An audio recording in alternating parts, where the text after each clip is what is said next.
How to sit? I think I'll handle myself much better. I need a chair.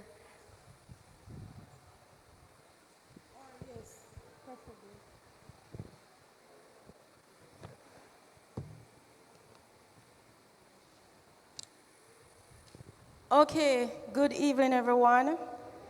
Okay, so this evening we'll be exploring a bit about herbs.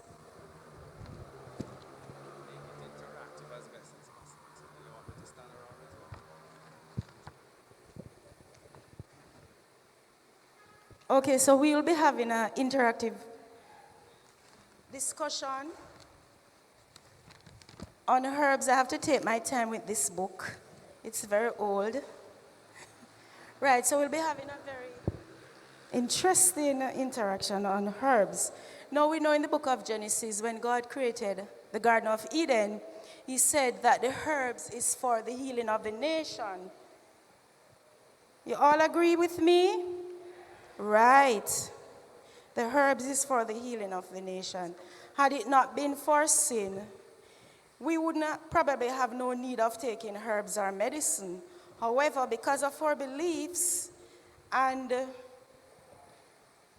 what we are about to face in the future, it is imperative for us to know the herbs and their healing properties and how we can utilize them in our daily lives. Now, let me first say I am not a medical doctor. I am not a naturopathic doctor. I'm not a herbalist or a bush lady. However, I know a little about herbs because I grew up seeing my parents using them over the years. And I have practiced, based on my experience, I know for a fact that they do work. Most all of them, they do work. So that is why I will share with you what I know about herbs and the importance of it. Now, the PowerPoint is ready. So I will be using the book that I'm using, getting the information from, is entitled Natural Remedies Encyclopedia, 4th edition. And it has over 11,000 inexpensive home remedies, and it covers over 730 diseases and disorders. Now, this book, I call it my doctor, because over the years, I've grown two children, and many times I would refer to this book to help me, especially when they would have their series of, well, Justin at an early age was diagnosed as asthmatic, and this is the book that I use a lot to help me, and he's no longer asthmatic. So I use the remedies in this book. And Justina at one point had chicken pox, and I used the remedy in this book to cure her chicken pox. So I know what I'm talking about. I'm talking from experience, right? And personally for myself, I use some of the remedies, some little issues I may have, and I use it and it helps me. Now, the first herb that we will be looking at is aloe vera. But before we go into that, on the table I have an array of herbs, which is guinea hen weed, moringa, spices such as cinnamon, ginger. We all know fever grass, cayenne pepper, turmeric. We will not be able to go through all of these, but we'll explore some. All right, but they're all good for us. Okay? Now we want to look at aloe vera. And everybody know aloe vera. We call it Cinco Bible, right? Okay, so let us look at aloe vera in depth. Now the gel, what it affects is the skin, the colon, and the stomach. Now, the gel from the leaves of this desert plant is invaluable. So aloe vera, we all know many stories about aloe vera. Because of its nauseating taste, when used as a purgative, it is generally taken in a powder or pill form. It also tends to gripe and cause a constipative reaction. This is the purpose of it. So that it should be combined with a herb such as peppermint for best results. So if it is that you're going to use aloe vera combined with peppermint, it is most effective. Now, what are the internal and the external uses? Can you see the PowerPoint? No, I'm not able to see it. Oh dear. All right. It's not so visible. No, I have the information. I'm talking about the audience. They're not able to see it clearly. Okay, so the internal use of aloe vera, it is good for chronic constipation. Anyone ever suffered that? We have not been victim of constipation. We eat so healthy. Anyhow, it is good for chronic constipation. It is also good for stomach ulcers. It is a laxative, and it is a regulator of the bowels. So when it is used alone, it tends to cause griping. That is why it is best used with peppermint. We are talking about the internal use. And it is best combined with ginger root. So this is how you do it. You combine 4 parts aloe powder and 1 part ginger root powder. But this is talking about the powder combination here. But we can use it. I'm going to go straight to the use. It says take 2 ounces each time up to 1 pint daily. So this is how you'd use the gel itself. 2 ounces. We know what 2 ounces is like? Yes, because sometimes we tend to overdo things. And the Bible said that we ought to be temperate in everything that we do. So whenever you're using it, you just take 2 ounces each time up to 1 pint daily. If it is that you can get it in drops form, you can take 10 to 40 drops 3 times daily. And in terms of the fluid extract, you take half to 1 teaspoon 3 times daily. Is that clear? Everyone is clear? Am I confusing anyone? So we know what the aloe vera plant is and the gel. So only 2 ounces, right? And use up to a pint of it daily. Now, what are the external uses of aloe vera? The fresh leaves of the aloe can be split to expose the gelatinous juice and then rubbed onto the skin. I use the juice of the gel sometimes at nights. This is one of my secret beauty therapy. I use it on my face, right? So it helps to clean up the skin. So I'm telling my secret, right?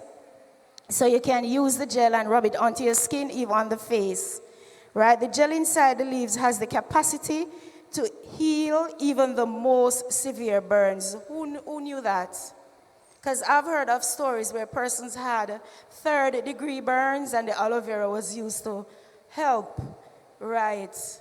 I remember some boiling water was poured over on my right foot, and it was the aloe vera that I used. I rubbed it onto it immediately and it helped. So it didn't form, that skin that it tends to form after something burns you. So I didn't have that issue, so the aloe vera is good for that. When Justin was a baby, he had eczema. And I used the aloe vera gel. That is what helped him to get all of that. Eczema, the skin is cracky and rough and tends to be tough. Right. I used to use that on him as a baby to get rid of his eczema. So it's very good. This is true. Right? So for those persons, we can grow it in our backyards. Or it is wild. Sometimes you drive along the roadside, you'll see it wild. So you can pick 2 or 3 leaves of it. So it's very good for skin burns, severe burns that is, and skin rashes. And it can be left on for 2 days without changing the application. So a tea made from the dried juice makes a good wash for wounds and for the eyes. Right? So that is additional information. So also what is interesting, and when I first got this book is older than Justina. I got it 2000, Justina was born, 2003? Right, so I got it 2001. And when I got this book, and I start to go through, what amazes me is what it says about aloe vera. It is also helpful for eliminating AIDS. Can you believe that? Yes. Go ahead.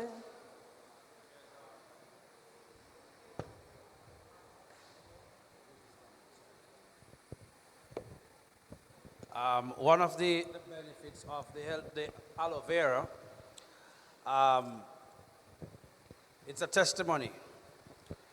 When you have your little boys in the mornings, you have to watch them as mothers.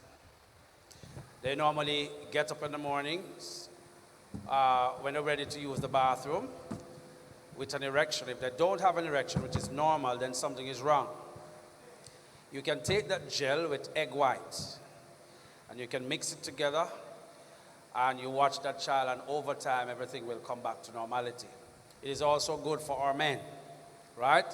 Blend your egg white and your Synchro Bible. It is good for you. It helps to clean you out with orange juice or something very, very important, right? Clean up the blood, clean up the body. It will help you. Try it for yourself. We know the text in the Bible where David said, purge me with hyssop. What do you think the hyssop is? Aloe vera, affectionately called Synchro Bible. So it also cleanses the blood. Any other comments? Yes, sister. I want to know about what it does for the eye. It can use as a wash for the eyes. So you use it as a wash, the juice to wash the eyes. Just use it as an eye wash, just as how you'd use an eye wash. It is simple as that. So you use 2 ounces of it and make an eye wash to wash the eyes. All right? So always remember, the amount that you use at one time, 2 ounces. Okay? But there's a caution. Do not use it during pregnancy nor in large doses when there are hemorrhoids. Some people are allergic to aloe. First, apply a small amount behind the ear or under the arm. So that is how you'll test if you're allergic to it. You apply a small amount behind the ear or under the arm. If stinging or rash occurs, do not use it. So is that clear? Okay, so can we move on to the next herb? So that is it for aloe vera. And the next herb should be, and I'm talking about the most important herbs because these are the herbs that we need to have knowledge about, especially in the time of persecution, if we're going to help ourselves when there will be no doctors around. Next slide. So the next herb that we'll be looking at is Cascara sagrada. We know of that one? Cascara sagrada. I thought, where are the images? I had some images of the herbs. I'm not seeing them. So the audience can have an idea what I'm talking about.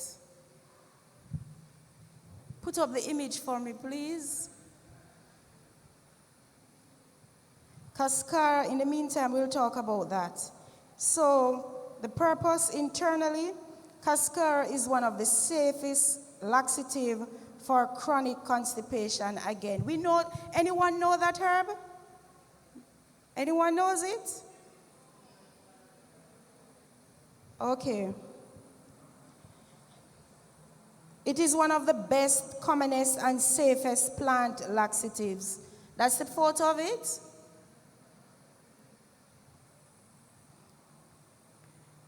The bitter principles in Cascara stimulate. So there's the photo. Does it look familiar? Anyone can identify with that plant? Never seen it before? But it is here. Okay. It is also called California buckthorn. Never heard of it? Okay. Well, it is your research. You need to find it because it's very good. Right? So the bitter principles in Cascara stimulate the secretions of the entire digestive system, including the liver, gallbladder, stomach, and the pancreas. And we know that once our digestive system is working properly, our liver, gallbladder, stomach, and pancreas will be in good stead. It is excellent for intestinal gas, liver, and gallbladder problems, especially enlarged liver. And it is also used for gastric and intestinal disorders, indigestion, and jaundice. So these are common problems that we would face daily, our persons would face, and it is important for us to know the herbs that we can use to help ourselves, especially when we are financially challenged and we can't find money to go to the doctor. So it's very important for us, and the time is coming when we cannot go to the doctor. Coming to you, Sister White. So it's very important for us to have knowledge of these herbs. Now, before I take Sister White, do you tend, as human beings, do you realize that we have 4 taste buds? Bitter, sweet, sour, and salt. And we tend not to feed all 4. And that is why we find ourselves in problems, like me standing right here, guilty of that. You all can see my problem, right? So bitter, sweet, salt, and sour. So it is very important for us to know the herbs, because most of these herbs, it helps us with the bitter part of it, to help cleanse our blood, because we need to take some bitters from time to time to help to clean our blood, you understand, to free us from diseases. Yes, Sister White, your turn. Go ahead. Okay. So that was the internal use for Cascara sagrada. Now let us look at well, it doesn't have any external use, but there's an important note that the bark must be at least a year old before being used. So some herbs, you can probably use them within a week or 2 after they have dried. But with Cascara sagrada, it must be at least a year old before being used. And one of the things I love about this book, because it not only tells you how to use it, the proportion, the internal and the external uses, it also tells you the warning. And that is very important, because sometimes we can do things and we overdose and we hurt ourselves. So this is a very good book. So we will move on to Cayenne. We all know Cayenne. The good old Cayenne pepper. For those persons who doesn't know, I have the bottle right here. Cayenne pepper, and we can also grow it locally. We also call it bird pepper. So you know what I'm talking about, right? Right, Cayenne pepper. And the parts that is used tends to be the fruit. Now, Dr. Christopher, famous doctor by the name of Dr. Christopher, he's a well-known herbalist of the mid-20th century. He said that if he only had 2 herbs, he would select charcoal and cayenne. Cayenne is powerful in its ability to attract blood to a body part. Since it is the blood which brings healing, this is an important quality. So when he talks about attracts blood to a body part, he's talking about healing. What? When the blood, you want to stop bleeding? Stop the bleeding? Yes.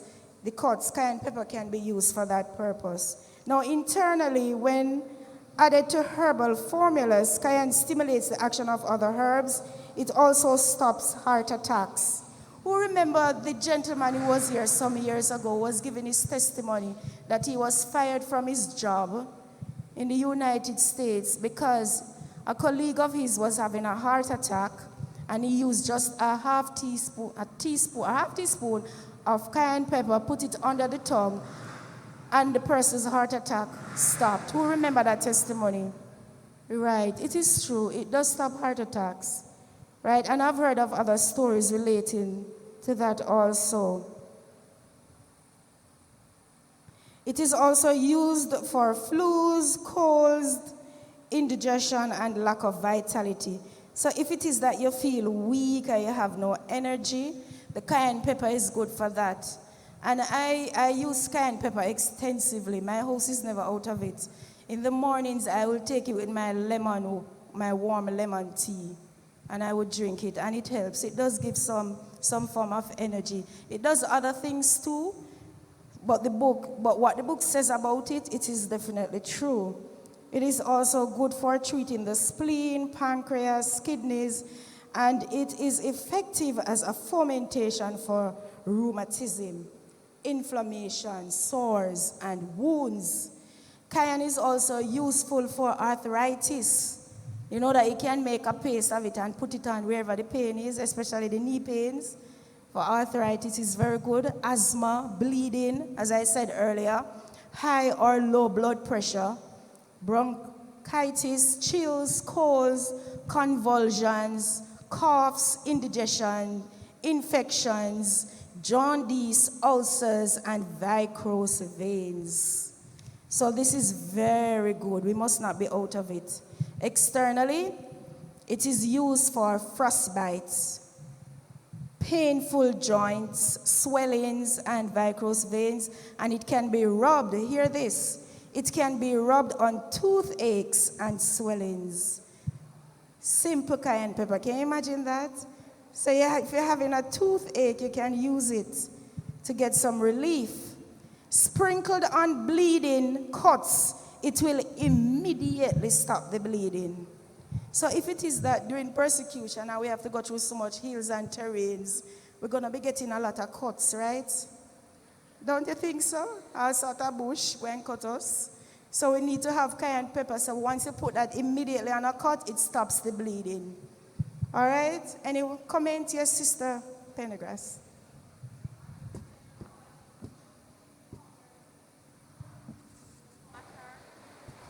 Okay, thanks. Most of the time when we get cayenne, it is in the powdered Right, form. powdered. So all of those uses, which are so many, it can be effective with the pepper itself, or like the plant, or the powder, or anyone.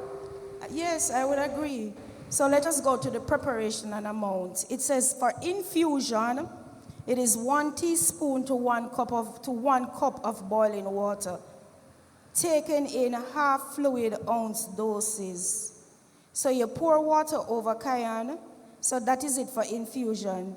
So it is 1 teaspoon to 1 cup of boiling water. We getting that? Right. For tincture, it says if you have it in the liquid form, take 5 to 15 drops 3 times daily. And fluid extract, take 10 to 15 drops 3 times daily. It can also be used as oil.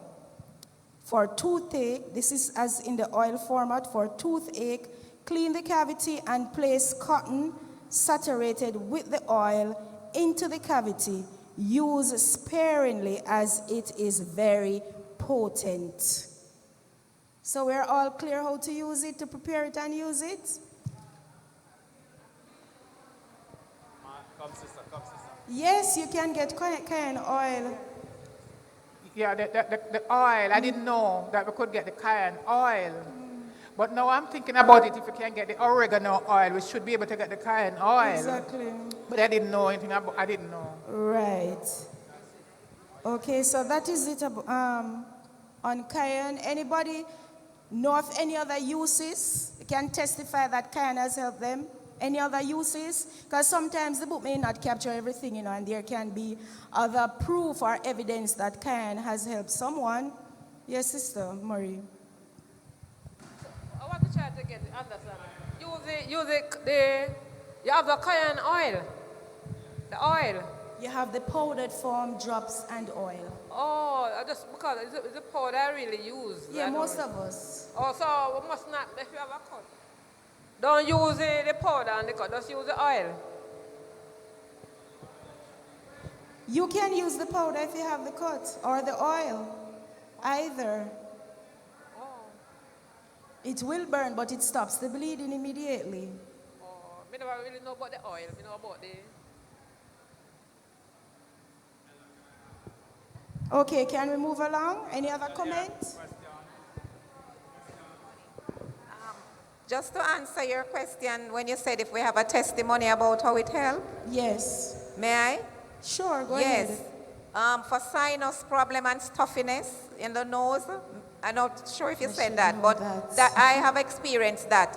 We're just eating and using the cayenne, that sinus and stuffiness, it just let it flows right out. So it's very good for that. That is so true, because sometimes when Justin would have his issues, that's what we use with the peppermint oil. And he put his face over it, and the steam would help him to give him some relief. So that is definitely true. It can be used for that. Any other comment, your Sister Minette? But what I experienced with the cayenne, and that was the first time, I didn't even know that it could work for that, the scratching on the side of my leg. Okay. I mean, it's really scratching. If I continue to scratch it, it would probably just be bruised. It's scratching like that. And just like a man say, just put a little cayenne on your finger and just rub it on there. Because the scratching is so bad, I disgust, so I don't know what else to do with the scratching. So I just sit down there at the table and just want to use some of the cayenne. Okay. And I put the cayenne in and rub it all over that area. And that was it. No more scratching, no more itching. That was just buck up for me. Amen, You know, amen. yeah. So, you see, when we are willing to do the Lord's will and go the Lord's way, He also will give us insights how to use these herbs as well. Okay, there's a warning though. Very excessive use can damage the kidneys and lead to gastroenteritis. So prolonged application to the skin can cause dermatitis and raise blisters. Oh, and very important, when cooked, it becomes an irritant. So I need to stop using it, cooking with it. When cooked, it becomes an irritant. The cayenne pepper.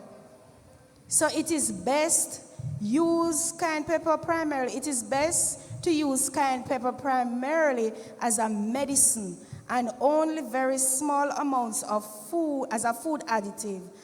And you're supposed to apply it with a glove. All right, so when cooked, it becomes an irritant. Who can testify to that? When we're having our boil movements, you know what I'm talking about? Yes. Right? Yes. I think that's what it's talking about when cooked. So it is best used as a medicine. So that is it on pepper. I'm not seeing the photos.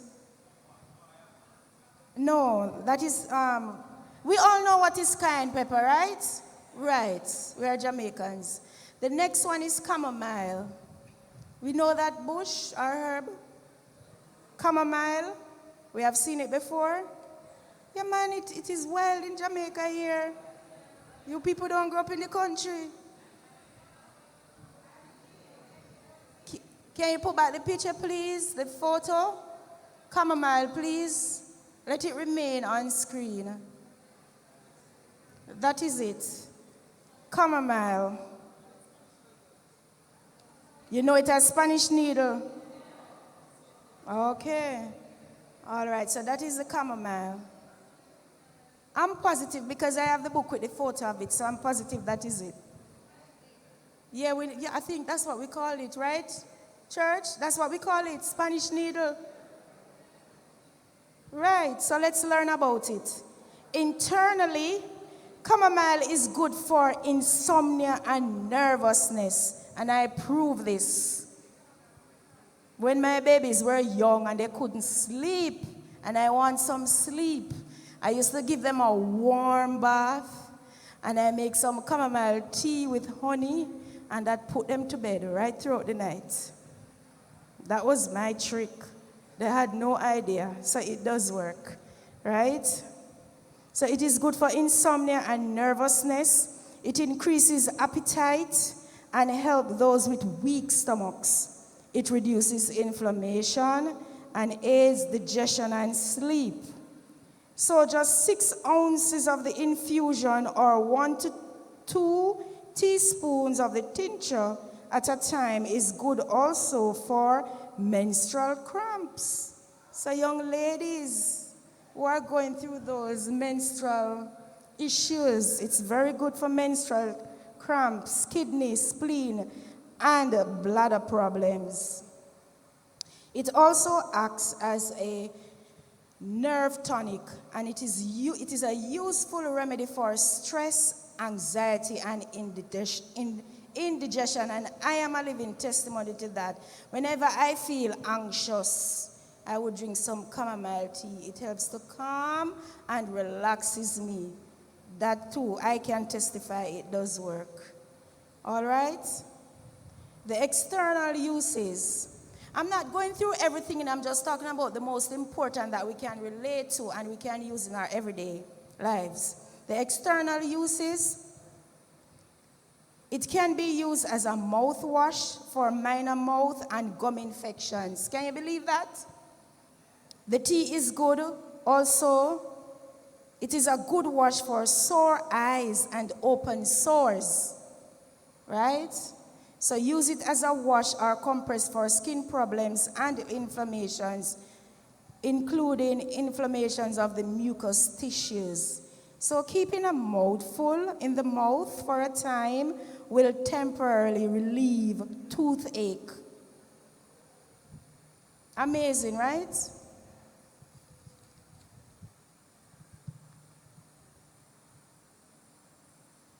Okay, so we are talking about chamomile. Let the pictures remain on screen so persons can relate to it. Well, there's a warning. It says, chamomile should not be used daily for a lengthy period, for this could lead to constipation or ragweed allergy. What is that? Anybody know what is ragweed allergy? Because I didn't get that. Yes. Anybody can explain that?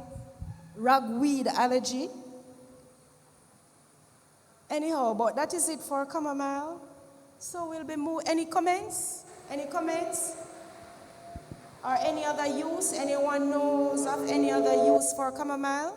You want to share? No? All right, let's move along.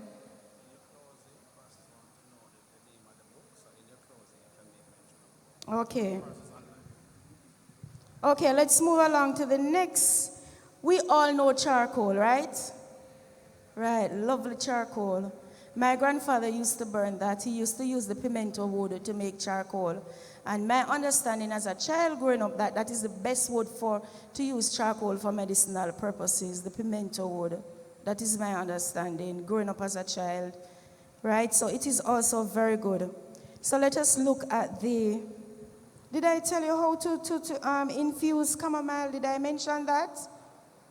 For infusion, steep 10 to 30 minutes of the flowers. It says you must not boil. When we talk about infusion, you know what we're talking about? You brew the tea, put it in hot water, cover, 10 to 30 minutes, right? You must never boil the flowers, so you infuse that. And you would take 6 ounces, 2 to 3 times daily. That is it for chamomile. You can also get it in a powdered form if it is available. And you'll take 5 to 10 capsules, which is 30 to 60 grams, 3 times daily. So let us move on now to charcoal. The internal use. Charcoal internally cannot absorb all poisons, but it can bind with them and thus neutralize many of them. So let us explore the poisons that it neutralizes. Many industrial toxins, including, I can't even call his name, DDT, dieldrin, melathion, and parathion. If we had a chemist here, they could probably help us out with that. Anyhow, for medicinal drugs, including aspirin, cocaine, opium, nicotine, morphine, penicillin, and the sulfurs, the charcoal can absorb all that, right? So if it is sometimes we think we are taking too much medicinal drugs, we can take some charcoal to get rid of it out of our system.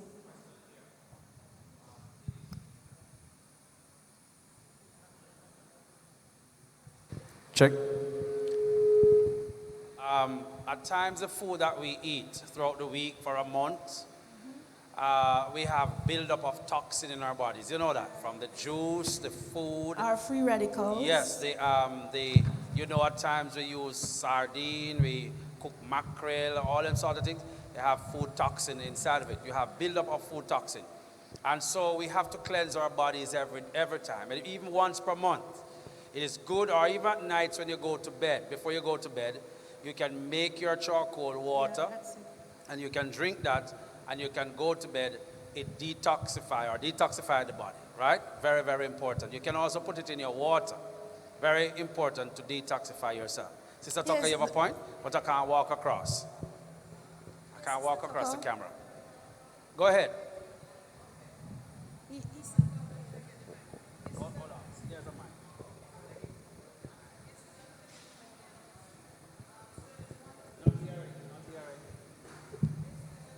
So I just want us to listen to what Sister Duncan is saying. In 2015, I had cancer. But before that, she had told us that somebody was using noni. Anybody know noni? Doppy soursop. Right.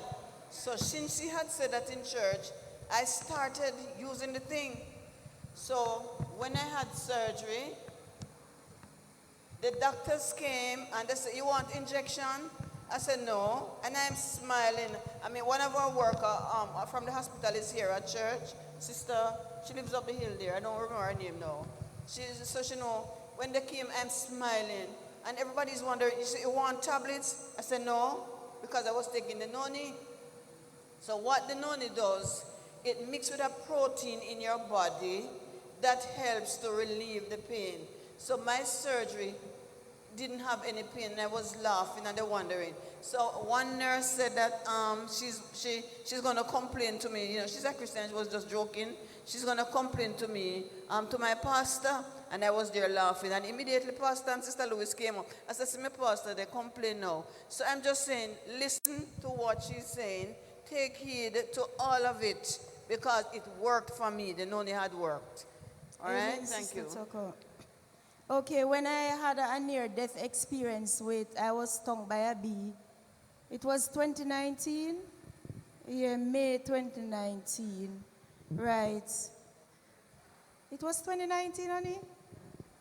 It was 2019, man. No, last year? It wasn't last year. It was 2019, right. Anyhow, that's not relevant right now, is what I'm about to say. I had a serious, all right, this is the noni. This is the noni for those, everybody knows noni. Which Jamaican doesn't know noni? Oh, only for the persons overseas may not know it, but every Jamaican know noni. Am I not correct? You don't know noni? Doppy soursop? Okay, all right, this is it. This is what it looks like.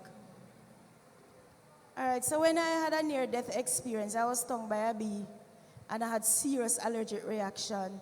It was the charcoal that helped me, because when I went to the doctor and I told him what had happened, he said I could have died. But I strongly believe in my heart that when I made that charcoal the night and drink it, it absorbed the poison that was in my system, and it helped me. Not only that, it was my faith. Psalms 46 verse 10, "Be still and know that I am God. I will be exalted among the earth, and I will be exalted among the heathen." So I believe that very moment combined with the charcoal, and I am still here today. God be praised. Right, so these things, they do really work, you know. It's just for us to take keen interest and, you know, put up more concerted efforts to get to know how to prepare them, how to use them to help ourselves and friends and families. Okay? Now, we have covered internal uses. Externally, it can use as a poultice on wounds, skin infections, and above inflamed body areas. I know this is true because when I was a teenager, I went to a workshop by some persons from, I'm from the West Jamaica Conference. The name just left me. They came from overseas. They were from Loma Linda University. And they were talking about charcoal, how it helped persons with kidney diseases. And they did an experiment. They showed us how to make the poultice, and they were given a testimony that they used this poultice and put over a person who had kidney disease. Both kidneys were going, and it draws the infection out. Yes, and that person was healed. Combined with that, I never forget that testimony. Combined with that, you have to drink water every 10 minutes. So our kidney or the diseases can be healed. This is the Bible said it, you know. I give these herbs for what? The healing of the nation. Right? It's just for us to believe and apply ourselves. Okay? All right, so let us move on. We'll be looking at comfrey. Who knows comfrey? No, corn silk. Next photo, please. Let me see which one I should be talking about. Next slide. Next slide.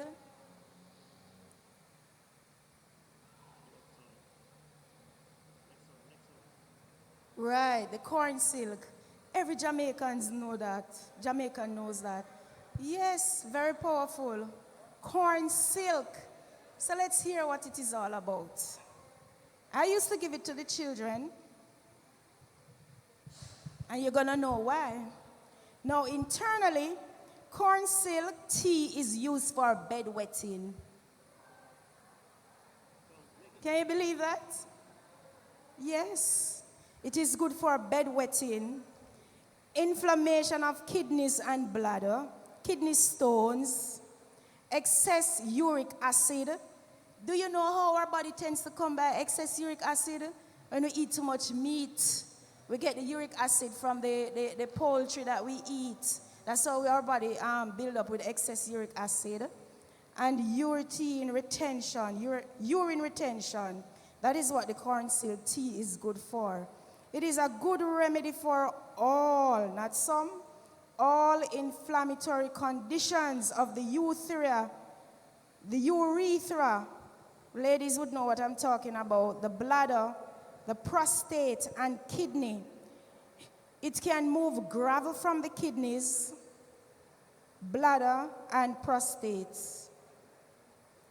It helps the aged when their urine is scanty and has heavy sediment. Use it with other kidney herbs when the urinary tract needs to be opened up or when there is mucus in the urine. It lessens the frequency of bedwetting when taken several hours before bedtime. It is good for dropsy. We know what is dropsy, right? Yes, man, it is good for dropsy and edema when a weak heart is the cause. It is used for carpal tunnel syndrome. Can you imagine? And prostate disorders. Just the tea. And this is how you'd prepare the tea. You steep 5 to 15 minutes. 3 ounces is steep 5 to 15 minutes. That's 3 ounces of the corn silk. And you drink it as a tea.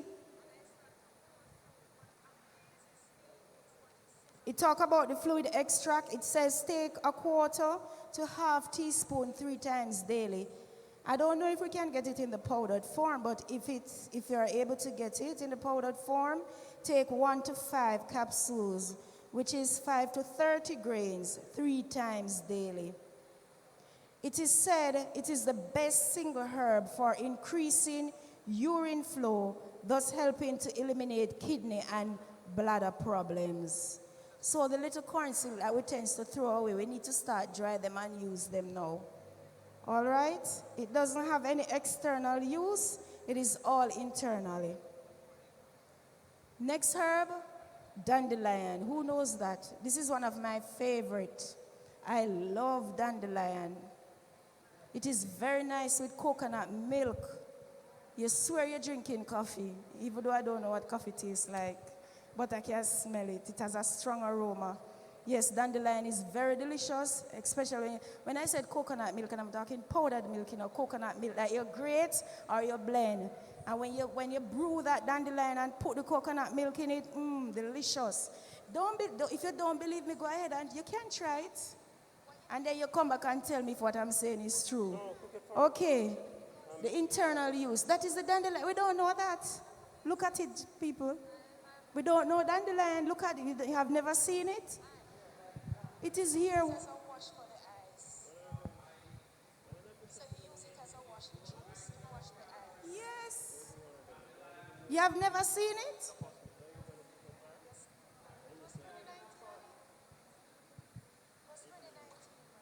I think you have 2 types. That is one type. You have the other plant with the seeds. That is the one I was referring to. That I would grind and make tea with it. Right, that is the other one. Question. This one, it is good for men with prostate problem when you can't urinate properly. There was a friend of mine, I have a Rasta friend, and another friend of his one day was, going to the hospital to the doctor to get some treatment because he could not pass his urine properly. And so my Rasta friend just pulled up some and gave it to him and said, go and boil it. Don't have to quail it or anything. Just boil it And let me tell you, the next morning, he didn't have to go to the doctor, right? He was urinating properly, right? And the urine was white. So it is good for the urine. And the other dandelion now is the one with the seeds, that you can pound the seeds, very small seed, and it is also very good. She will tell you what's the use of it, all right? It's the one on screen I'm talking about. All right. And this book that I'm reading from, these are, it has been proven. You understand? They have done the experiments and all of that. So these are proven remedies. They're not fake. No, internally, dandelion is especially, may I have the photo up, please? It is especially important in promoting the formation of bile and removing excess water from the body in edematous conditions resulting from liver problems. So if it is that you have liver problems, it removes excess water from your body. It cleanses the blood and liver. It is especially good as a blood cleanser for diabetes, dropsy, and eczema. Because of its high mineral content, it is used to treat anemia, low blood count. Right, Justina? Where she is. Right, we all know what is anemia, or them say you're anemic. That's how we say it in Jamaica, right? So dandelion is very good for that. And what is interestingly about it also, an infusion of the fresh root is good for gallstones, jaundice, and other liver problems. So you notice mostly it affects mostly the liver, the kidneys, the gallbladder, stomach, pancreas, and the intestines and the blood. So it's very good. It also relieves menopausal symptoms and is useful for boils, taken internally, that is, breast tumors, cirrhosis of the liver, constipation, liver and spleen enlargement, fluid retention, hepatitis, jaundice, bronchitis, low blood sugar, and rheumatism. Aren't these common diseases?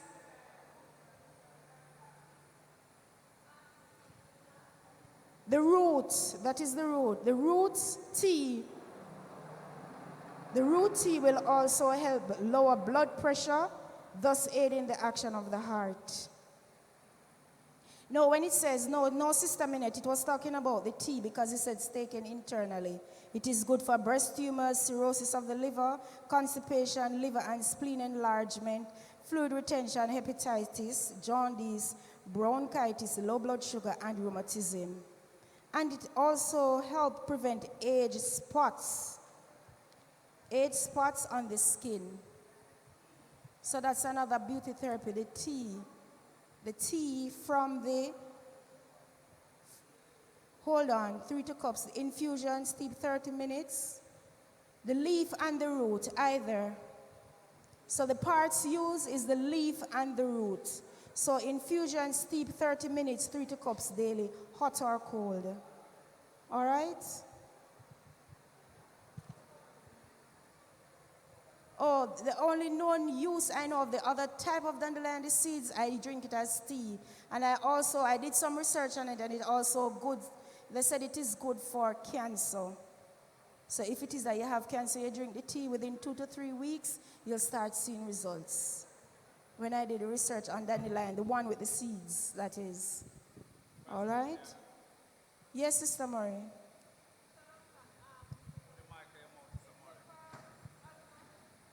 Remove the mask. I'm not hearing you clearly. It's good for asthma? Dandelion? Yeah. It never say no. Because Mostly internal organs it refers to. You have a testimony where it helps with asthma? somebody tell me when my daughter did have she trouble with asthma, and but when she got to the doctor said not really asthma. It's true she have a bad allergy, and when the allergy take her, then she have shortness of breath and so on. So the lady tell me that I must get the dandelion and boil it and give her. But when I boil it and give her, she don't keep it up like keep drinking it. I boil it and put it in the fridge.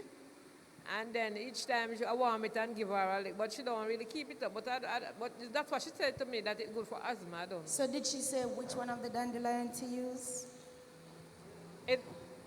Well, when I see it with the yellow, I don't know the one with the purple. But I don't, it's when I go to town and buy it, but it dry, I don't know what color, the flowers that it bloom. Okay. You use when using dandelion, you only use 6 ounce at once. 6 ounce, 3 to 4 times daily, hot or cold. That is how you use it. And you realize when preparing it, how the small amounts you have to use. You know why this is so? Because it can damage your liver also. If you use too much herbs and overuse it, not using it in its correct proportion, it can damage your liver. So it's very important that we follow how the preparation and the amount when we are infusing these herbs. Okay, Sir Duncan, question. Should you boil herbs or should you draw herbs? It is best infused. Draw. Yes, because I once heard that it's not healthy to boil the herbs. It's because sometimes you can overboil it. Right. But I know for a fact there are some herbs that you can boil and it has what I should say now. It helps the body because I don't know if many of you know this book, Back to Eden by Jethro Glass. There are some remedies in it and it will tell you to boil some of these herbs. I remember when my mom was very ill with lupus, she would use some of those remedies in the book because that's the book that she used to help her to get rid of the lupus along with her faith, of course. So some herbs you can boil, but the important things for you to know is to do the correct research. So what about persons? And know how to boil and the amount to use at once. So what about persons who boil like 5 different herbs together? Is that healthy? As I said, I'm not a medical doctor. Yeah. I am always guided. This is what I use to guide me, this book, right? So, and if I am in doubt, I will do extensive research. If somebody tell me something about herb or bush, I don't just run ahead and go and use it. I will do my research. So the onus is on all of us to do our research and know how to prepare these herbs. You cannot take everything that everybody tells you and you run with it. Do your research, do your homework, so that you know you're not damaging yourself in the process. All right, that would be my advice.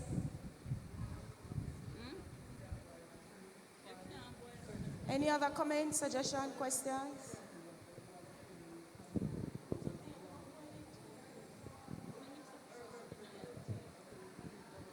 Yes, there's more than one, right. Okay, the next herb that will be, my time is almost up. Should I continue? I have time to continue? Okay, we'll be looking at ginger. We all know ginger. Who doesn't know ginger? Who doesn't know ginger? Okay, ginger, the internal use. Ginger promotes cleansing of the system through perspiration. Taken hot, the tea is good for suppressed menstruation and scanty urine. It brings heat into the system and stimulates digestion. Taken in frequent doses, it will raise body temperature. It is without a peer among herbs dealing with seasickness, ear sickness, and every other kind of motion sickness. So if you have motion sickness, ginger is very good. The tea, that is. It is helpful in reducing flatulent colic. You know, when we overeat and we get colicky. Yeah. Right. And when taken with laxative herbs, it makes their effect milder. It fights inflammation, cleanses the colon, reduces spasms and cramps, and stimulates circulation. It is used for contagious diseases such as coughs, cramps, indigestion, gas. We all can relate to gas, right? Headache, colon spasm, morning sickness for those persons who are pregnant, nausea, sinus congestion, and stomach spasms. It is a strong antioxidant and a germ killer for sores and wounds. And it is also good for sore throats. I can testify to that. Right? Whenever my throat feels sore, I would have some ginger tea. I can't chew it though. I see Sister Minette do it all the time, but I can manage that. I will make the tea and drink it. It is good for sore throat, but they said it is best if you chew it. If you chew the ginger, yes, it's best. It helps relieve the sore throat. And it is useful for bowel disorders, arthritis, fever, And here it is for persons who are over 60 and going through menopause, hot flashes, muscle pain, and vomiting. And I can testify to the vomiting part, right? If you feel upset or you vomit, and it is best that you wait until the stomach relax and then you drink the ginger tea and it helps relieve vomiting. I can testify to that. It does work. Externally, ginger is used as a fomentation in cases of mumps. I didn't know that. I remember when I had mumps, my mom would use the tamarind leaves. Tamarind leaves? Who knows what I'm talking about? Made it, yes, and right and tight underneath here. Tamarind.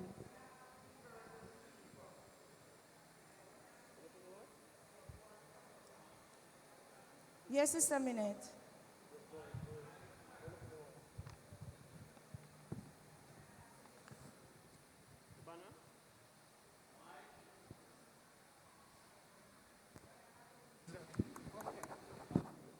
When I had the measles, my mother used a tamarind leaf, so she boiled it and then bathed me in it. But I didn't know that it was good for moms. I know they put ashes in the cloth and tie it on the moms and tie it over their head. Here it is that ginger is also good. I want to talk about one important herb, which is Goldenseal. This is very, very powerful. I try not to be out of it. It is a powerful antiseptic germ killer. It kills almost every germs, and I can testify to that. It is good for nearly every disease. Can we have the photo up, please? Goldenseal. Yes, it is good for nearly every disease. The internal use, allergies, asthma. No, that's ginger. I need Goldenseal. Asthma, bad breath. For those who suffer from halitosis, bad breath, bladder diseases, bronchitis, canker sores, chicken pox, and I can testify to this. When Justina had Justin had it first, but his was in an advanced stage, and then Justina caught it. And when I learned of the dandelion, just in time, the Lord just point me to it. This was the book I used. Goldenseal. Goldenseal is on the screen. I don't know if the plant is out here, but I know you can get the capsules to buy. I usually purchase it at Deanery Road, the health food store. Or Ligani. Any health food store, you'll get Goldenseal. And it does cure chicken pox. I testify to that. Colds, diabetes, eczema, hay fever, stomach ailments, heart weakness, hemorrhoids, herpes. And it is also a douche for vaginal infections. It also reduces blood pressure, stimulates the central nervous system, regulates the menses, and decreases uterine bleeding. Externally, it's used for burns, eye inflammations, herpes sores, mouth sores, ringworm, skin inflammation, tonsillitis, and wounds. Use it with a toothbrush or as an antiseptic mouthwash for bleeding gums or gum infection. And I will stop here. But there's a warning. I think the warning is important. It is a powerful alkaloid and should not be overused. 2 or 3 capsules per day are safe and adequate for most conditions. And if you have a bug that would call it some viral infection, you can take Goldenseal. I've used it for that purpose. The reason why you have to take at most 3 capsules per day, because large doses of Goldenseal contract the uterus.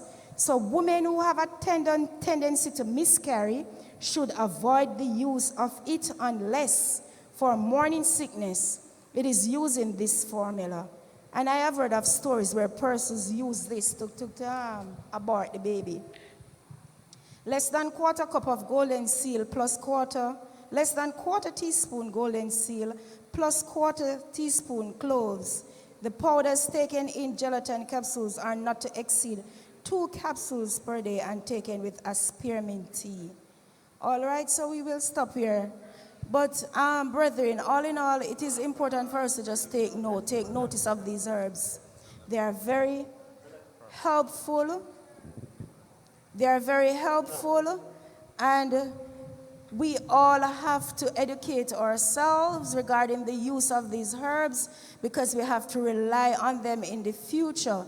So let us try from this day forward to try to get to know our herbs. What is it that we can plant in our backyard? We do so, especially the moringa. It is easily grown because I have a plant at home. I plant it myself, and this came from my tree. And this also is very good. I could talk more about these herbs and the turmeric and all, but that is for another time. But it is important for us to educate ourselves. Last but not least, let us remember, in so preparing these herbs and taking them, it is because of God's goodness. He will help us to heal. It's not the power. The power is in the herb, but believing in God, having faith, we can be healed from our diseases and all our ailments. They will put the book on screen. It is the book that I read from. It's Natural Remedies Encyclopedia, and it has 4th edition, over 11,000 inexpensive home remedies, and it covers over 730 diseases and disorders. This is the book that we would want to have now to study and educate ourselves. And not only educate ourselves, but to help ourselves, educate others, and help them in the same breath. Thank you very much. Thank you, Sister Duncan, for doing this wonderful presentation on herbs, as we were forewarned by Ellen White that we need to be medical missionaries in these last days, when time to come we'll not be able to go to the doctor, but we can help ourselves and help others medically.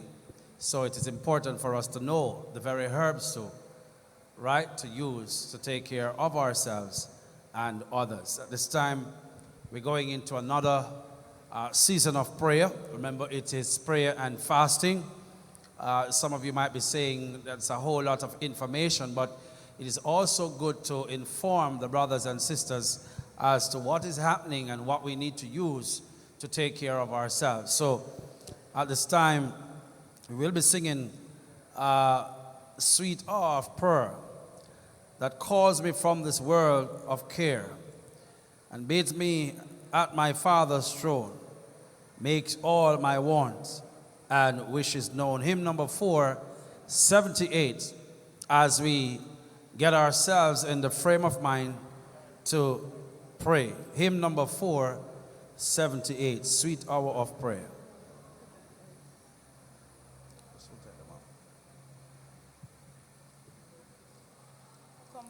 Hymn 478.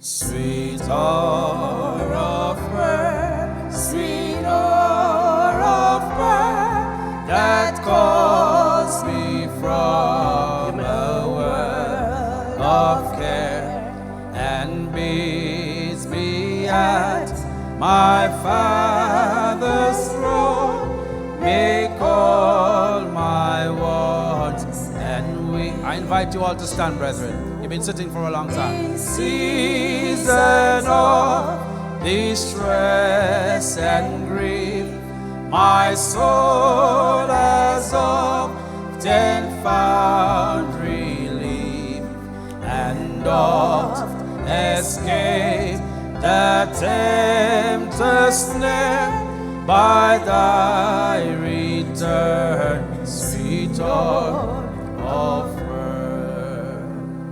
Sweet hour of prayer, sweet hour of prayer, thy wings shall my petition bear, to him whose truth and faithfulness engage the waiting souls to bless.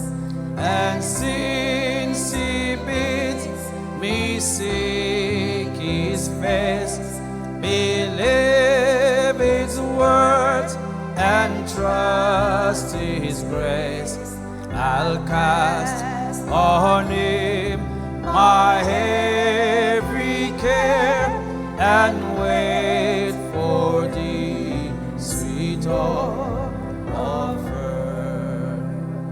sweet hour of birth, sweet hour of birth. May I thy consolation share, till from Mount Pegasus lofty heights I view my home and take my flight. In my immortal flesh I'll rise to seize the everlasting prize, and shout while passing